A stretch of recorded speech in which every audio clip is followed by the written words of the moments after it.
उसी बचपन में जब मैं गाँव जाती थी, तो मैंने देखा कि और घरों में या और जगहों पर मैंने देखा कि बच्चियों के साथ बहुत भेदभाव होता था कि पढ़ने नहीं जाओगी, या छोटी-छोटी बच्चियाँ काम करती थी, खाना बनाती थी, तो कहीं न कहीं मेरे मन में बहुत सवाल उठते थे और मैं वो अपने माता-पिता से ये सवाल करती रहती थी कि ऐसा क्यों है? क्यों उनके साथ भेदभाव किया जा रहा है? क्यों डिस्क्रिमिनेशन है?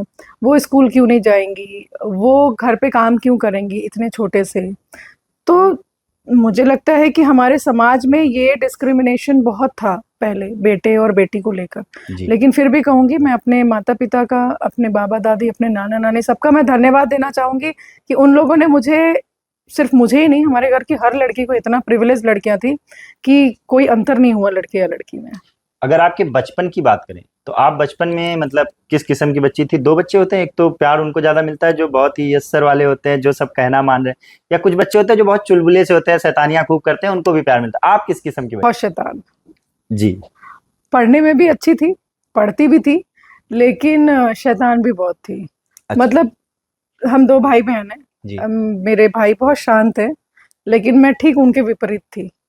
और शुरू से अगर मैं हमेशा जब कुछ गलत होता था तो मैं उस पे सवाल खड़े करती थी। कई बार ऐसा हुआ कि पढ़ने के लिए पापा ने अगर भैया को मारा या मम्मी ने मारा, तो मैं छोटी थी, मैं अपने भाई से, लेकिन मैं सामने ढाल बनकर खड़ी होती थी कि नहीं, उसको ये नहीं पसंद है तो वो नहीं पढ़ेगा। तो बचपन से ही वो हर चीज़ को चैलेंज करने वाला, अपनी बात को ऐसे कहने वाला, ये आपका हाँ, बचपन से ही स्वभाव मुझे आज भी याद है, मेरे पापा एक बार मेरे भाई को मैथ्स पढ़ा रहे थे, मैं बहुत छोटी थी, तो पापा उसकी पिटाई करने लगे, वो नहीं समझ पा रहा होगा या नहीं आ रहा होगा जो भी। और मुझे याद है कि जब मुझे पापा पढ़ाते थे तो मैथ्स में बहुत तरीके से आप किसी सम को कर सकते हो, मैं बहुत है। छोटी थी। मेरे पापा जब मुझे पढ़ा रहे थे, मैंने कहा नहीं ये ऐसे नहीं होगा, ऐसे ही होगा, मेरी मैम ने इसे ऐसे बताया। पापा ने कहा नहीं ऐसे नहीं, ऐसे भी होगा। मैंने कहा ना ना, वैसे ही होगा। तो कहीं ना कहीं छोटे से वो चीज़ मेरे अंदर रही कि मैं अपनी बात को, अगर मैं सही हूँ तो मुझे अपनी बात को रखना आता था और मुझे अपनी बात को मनवाना भी आता था।